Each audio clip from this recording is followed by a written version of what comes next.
That is some good coffee. Oh, it's so good. Thank you for coming on board on being a coffee snob. Thank you for bringing me on board to the Coffee Snob. It's been a good journey. I'm glad that I'm here. And I wasn't always a coffee snob. I hated coffee. Also hated coffee in the beginning, and I had roommates that worked for a coffee company. Actually, Phil and Sebastian. I think that's what you're drinking today, right? Phil and Sebastian. One more product placement for you. Enter promo code Studio Steele, Phil and Sebastian. Could you imagine a promo code for coffee? I'd be so excited. I would buy so much. Nothing % off. It's just. But what I think is really cool about that is that I had these roommates and they believed in it. They believed that coffee could be better. And I was like, I grew up with roasty, near burnt church coffee my whole life, right? And then they showed me how coffee could be better. Yeah. And now I'm like, it's like I can't buy Folgers or Maxwell House or Tim Hortons or Starbucks is Okay. But it's got to be lightly roasted to perfection, and now I have the grinders and grind size and 16:1 ratios and timings, and I know all these things because someone shared that with me, and then I took that passion and I shared that with you. Yeah. So within that there's sort of this tiny small example of how to share your faith. You had no idea I was going to do that. I caught on a bit. I get you. Yeah. So I had no idea I was going to do that either, but that's kind of it fits well, I have to say. So we're here at the Studio Steele Podcast. We're answering your questions, which is what we're doing in season 2. Season 2 here, and we had a question come in, and it's asking, how would you guys go about talking to a person who believes in another religion about Christianity? So how would you go about talking about faith to someone who believes another religion, and how would you talk to them about Christianity? So that's the question that has come into us this week. I think that question, it goes a little bit bigger. It's not specifically for people with a different religion. I think it just talks about how do you share your faith in general? Because it doesn't matter if you're talking to a Hindu, if you're talking to a Jewish person, if you're talking to an atheist, if you're talking to your friend that you've known for years. It doesn't matter who you're talking to. The same principles apply of how do you share what you believe to somebody else. Yeah, so it you can't really just give one answer. Say No. Here's how you do it, because it's going to look different between who believes what, or the context of how did they grow up, where did they grow up. I mean, you have an international missions focus, right? Yeah. How wildly does that change from country to country, or huge. Did you focus primarily on kind of Southeast Asian countries where I was primarily at, but it was a lot of just discussions that came up, and it was a different discussion each time that I found. Yeah. So even within sort of this umbrella of sort of how you might view Southeast Asia, well, that changes from region to region, country to country, and there's so many contexts, right? So what we hope to do in this podcast is kind of give you some guiding principles that can help you share your faith, really, with anybody, regardless of what their context is.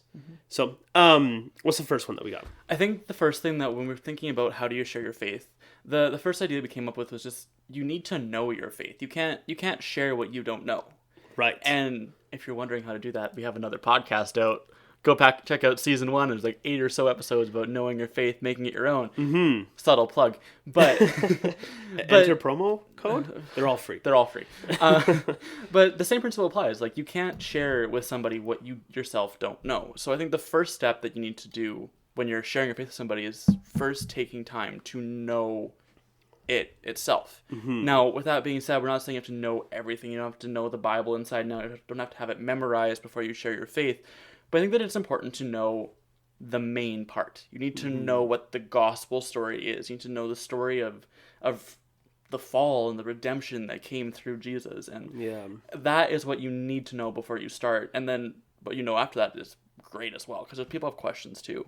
Yeah, these are like, we're talking about like your major plot points here. Like Ryan mentioned something, so you might want to do like creation, fall, and like the story of like, I mean, essentially after Genesis 3 is like the story of redemption, right? Like how do you get restored from that fall, and like what life looks like after that, right? It's kind of your main points. I can remember sitting in a Bible study in high school, right? Like I had gone to church all my life, and I remember like flannel graph stories of like Lazarus and David and Goliath and Noah's Ark and stuff like that, and just like I knew the stories. And I remember sitting in that Bible study, and they walked us through the Romans road, right? Romans is like this like kind of this like colossal theology textbook almost, where it kind of like lays everything out, right? It's so dense and intense. And but look up the Romans road, and it kind of covers like what the consequences for falling are, like for being in a fallen state apart from God, right? And how that gets fixed, like through Jesus. So check out Romans road. That kind of gives you like, and I remember it sort of just like kind of like boom, like this is what it's about. And just like I just saw this like thread tying everything together, and it made it kind of like a cohesion to all of that. And so those points, those plot points in the gospel story like help you have that cohesive understanding of your faith, right? And so you're able to kind of like wrap your head around it, and then you're able to get that out to people too. So knowing the story, knowing the gospel story. And I really like what you said about you don't have to know everything.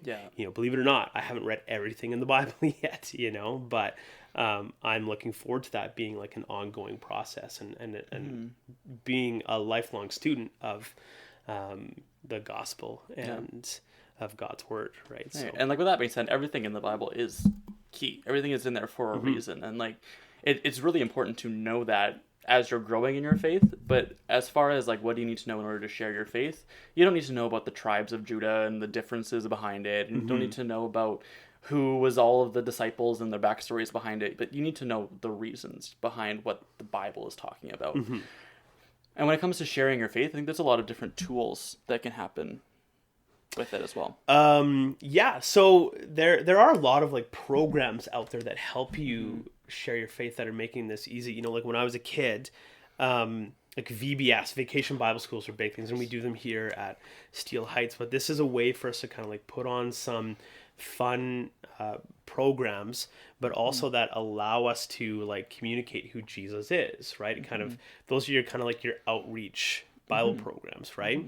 But one of the ones for kind of like students and adults, that has kind of really become like a global force, really, is the Alpha programs. And here at Youth, at Elevate, we have started doing Youth Alpha. And I can remember sitting down and talking to the Youth Alpha rep here in Edmonton. Right, yeah. And that was the guy who I went to the Columbian with. That's really cool, actually. We were having a conversation, and I remember him saying, like, if there's a better program than Youth Alpha, well, we would be doing that. Yeah. But there isn't. This is one of the best programs. And I think one of the nice things about Youth Alpha is that it gives you these basic discussions on the basics of your faith. And you actually, it helps orient that thread of the story for you, right? Like to see that cohesion of the gospel story. And so it helps you do that, but it's also like just like served up on a platter for your friends to come to and learn about that. Yeah. Right? And go on that journey together in discussion. But one of the best ways that you can communicate the gospel and share your faith is through relationships. Exactly. When you talk about these programs, they're great because they offer like a non-threatening way where people can come and ask their questions. They can learn about the basics of the Bible. But when it comes down to it, you're going to have more of an impact if it's you yourself talking to a friend. If it's you yourself that's able to share your faith in a nice relationship focus. And I think we have a number of different principles that we can apply to that. The first of which being the power that is like testimony. Like testimony is huge. Testimony is you hear this word a lot, but it basically just means a story of how Christ has impacted your life. And in reality, everyone's testimony is different. It's not the same for me. Our testimonies between you and I are vastly different, I'm Right. sure. Yeah. But just this story of why you believe what you believe, what Christ has done for you, that is huge for conveying your faith to somebody else. So you know the story of the gospel. You know the history of it. God working in our history to redeem us, right? Like, you know that story. But how has that story affected you? How has it changed your life? And I think that is one of the most impactful ways that the gospel is shared. Because there is the fact of history, right? But how has that changed you? And that is, like, right from the get-go, that has been such a powerful force in bringing about the movement of Jesus, right? You look at the disciples, and they went from having this one worldview of how everything worked together. And when they saw the resurrected Christ, it completely transformed them. Like, if you look at just even kind of like those last few chapters of the Gospels, right? Like, it has them like cowering, like afraid once Jesus is crucified. And once he comes alive again, they see this resurrection power, and they're like, this changes everything. This changes our whole worldview for everybody. And they go out and they share how Jesus has changed their lives. And it just starts to spread as Jesus continues to change life after life after life. And that ripple effect comes all the way to us, where Jesus is changing us today. And you take that story and you tell somebody else about that, how passionate the change in your life has become. You share that passion with somebody else, and that's going to catch. And that's the power of a relationship. It kind of ties into that discussion on coffee we had at the beginning, where it's like, I was never into kind of like generic coffee, but when you get this, like, I call it snooty coffee, but you get that, it's like I'll talk to you about that, for a long time, but like, think about like the life change that Jesus does, and like the lifelong change that I get to continue to experience because I know Jesus. That's going to revolutionize like how you share your faith.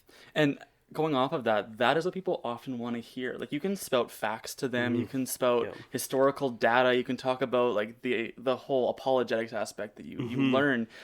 People often don't want to hear that. Going back to like the coffee example, when you were teaching me about coffee, you could have been like, yeah, so here's the pH balance of this coffee, here's what brings it out, it tastes like this, it's great. I wouldn't have cared, but it wasn't until you personally like described to me why you like coffee, what you're looking for, what you're experiencing when you have it, that got me to try it. And the same idea fits when it comes to faith.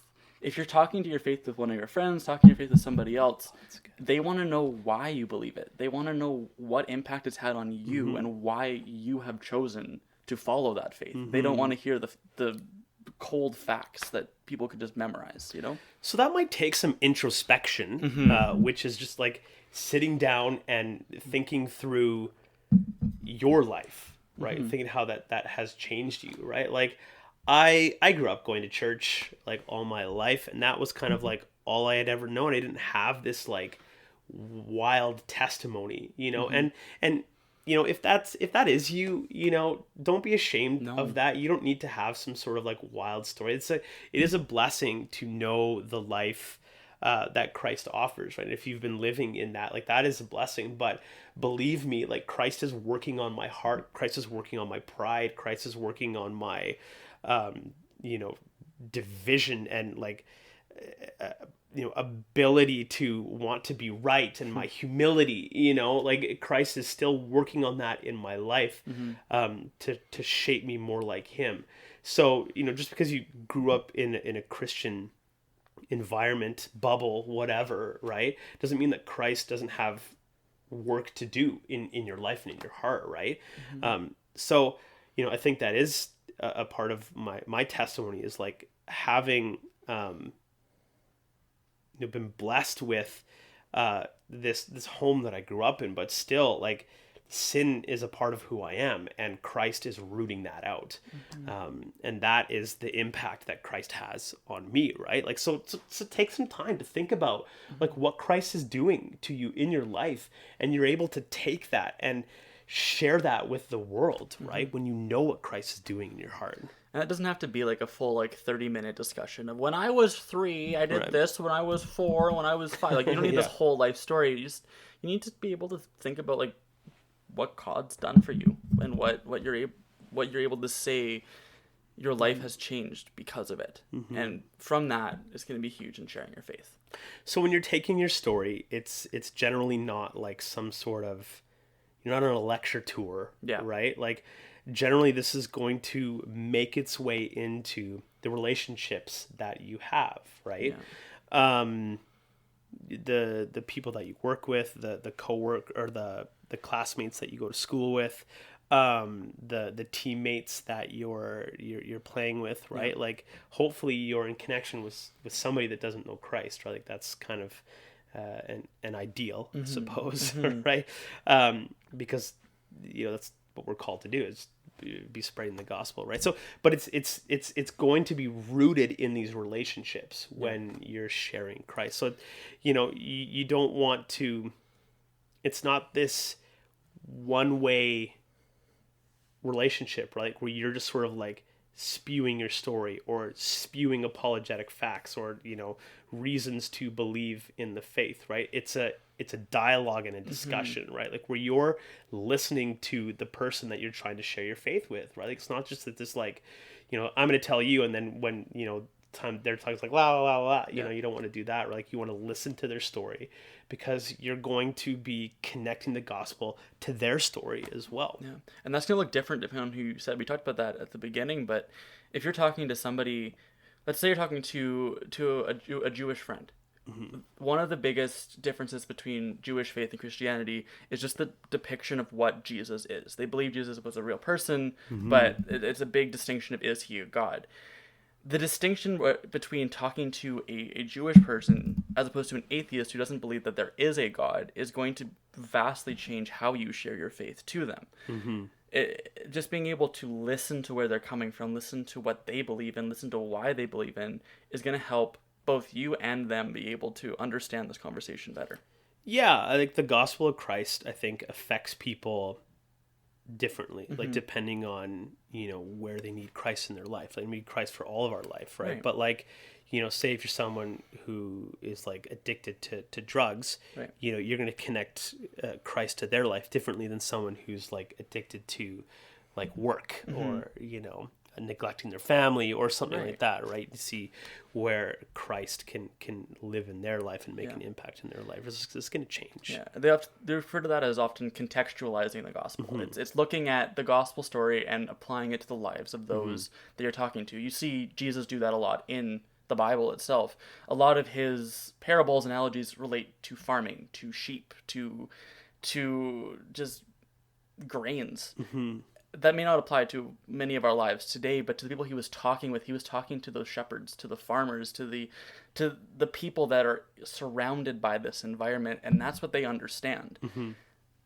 Jesus knew how to contextualize to the people he's talking to, and I think that it's important that we are able to contextualize to those we're talking to as well. Yeah.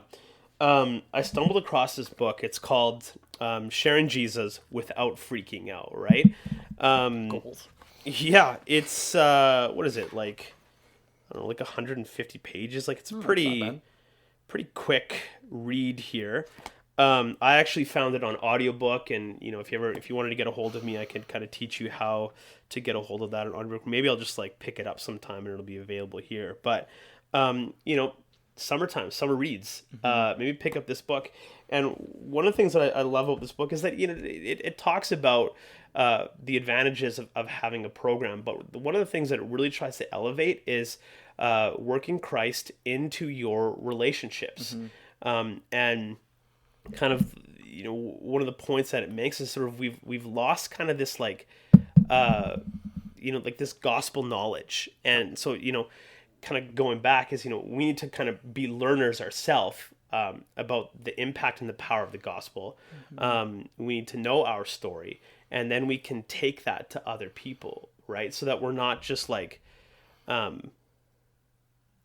teaching out of what we know for people, but we're actually making these gospel connection points to people's lives. And so it's like it really talks about and lays out this contextualization, because when we've internalized the gospel, when we know about it, we can take that to people's context and help them to see where they need Christ in their lives. And, I think we've kind of come accustomed to like allowing programs to do that for us. And this is really a work that we need to be intentional about in sharing the gospel. But also I think it implores us to help us to define what we're talking about, right? Like a lot of times, like tell me about the gospel, right? And, you're like, well, you need to be washed by the shedding of the precious lamb, and people are like lamb, blood, precious, saved. Like, these are all terms that like we need to kind of like rethink and help people understand, right? So I think that's going to be a good resource for you to kind of pick up that book. It's called Sharing Jesus Without Freaking Out. Alvin L. Reed. If I knew how to put links in the bio, I'd do that. But maybe I can try and figure it out. I don't know. Yeah. But this is what it looks like. Runs to camera. We've never done that yet. So we haven't. I hope that worked and it wasn't just out of frame. Like all of a sudden, like sales for this book just spiked because I ran over of you. To the camera. But a part of it is in this book is that it is really supportive of the idea that gospel is shared through relationship.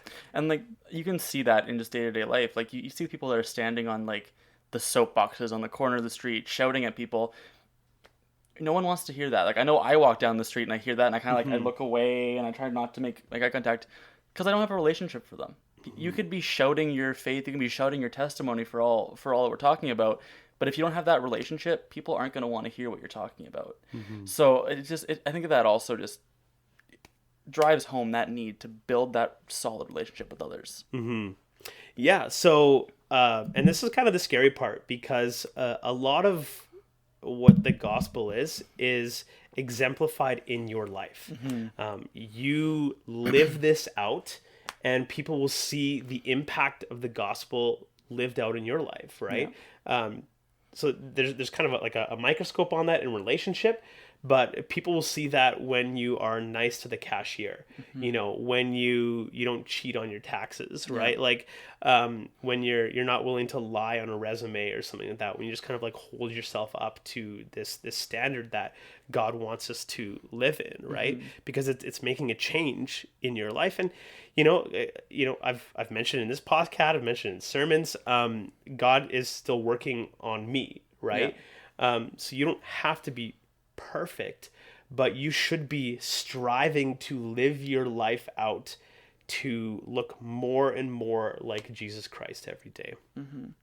I think that you mentioned that. I want to go one more step into that discussion of like, when it comes to living out your faith, when you share your faith with someone there, whether you like it or not, they're going to start viewing you through that lens. They're going to start being able to watch all of your actions and apply them to what a Christian is. Like there are examples in all over the world today of people who are claiming to be Christians, and then as a result, everything they do is viewed through the scope of that's what all Christians do. So it's just something to keep in mind as you're sharing your faith, that you should be continuing to strive to be like Christ in all that you're doing. And like you said, we're not perfect. No one's perfect. We're all saved by grace, but because people are viewing you through that lens, it should be just one more added motivation to continue to strive for Christ-like attitudes.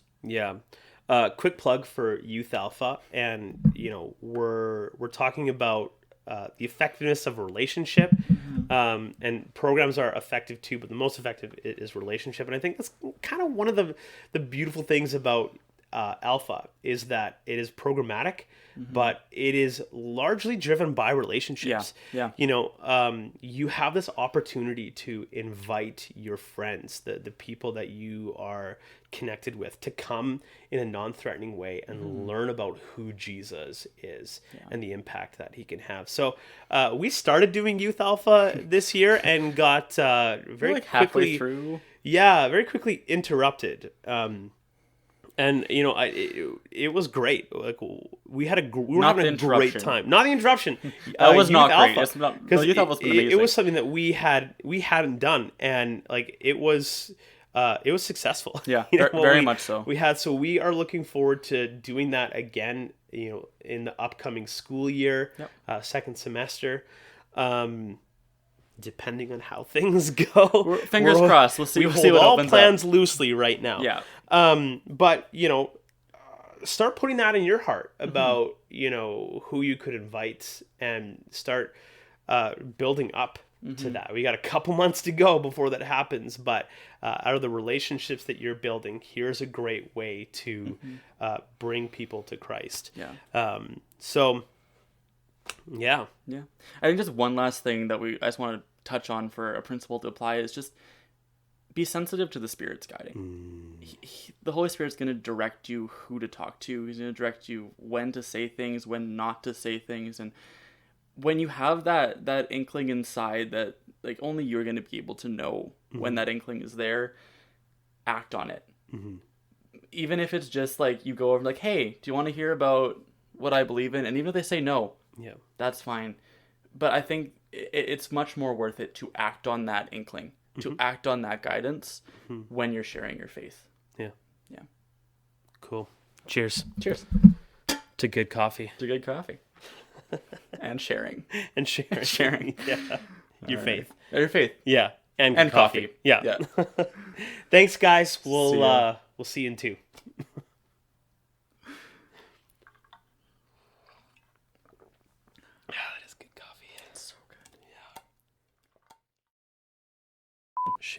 Sharing is caring. I was telling Lindsay, I've been digging this Rogue Wave stuff. It's been really good. I like their sample packets. That is a good way to try a lot of their roasts. No, that sounds on the old microphone.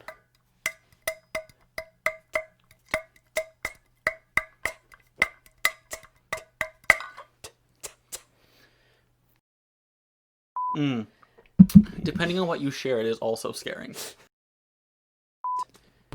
Boots and cats. It's like if Christopher Walken was doing like spits flying out everywhere, beatboxing. Boots and cats. Cats. You know, one you wear on your foot, and the other one purrs like a kitten. Boots and cats. I would love to see Christopher Walken beatbox. It would be amazing. It's like sharing is caring. I feel like I look so like pretentious. I have my straw that's in here just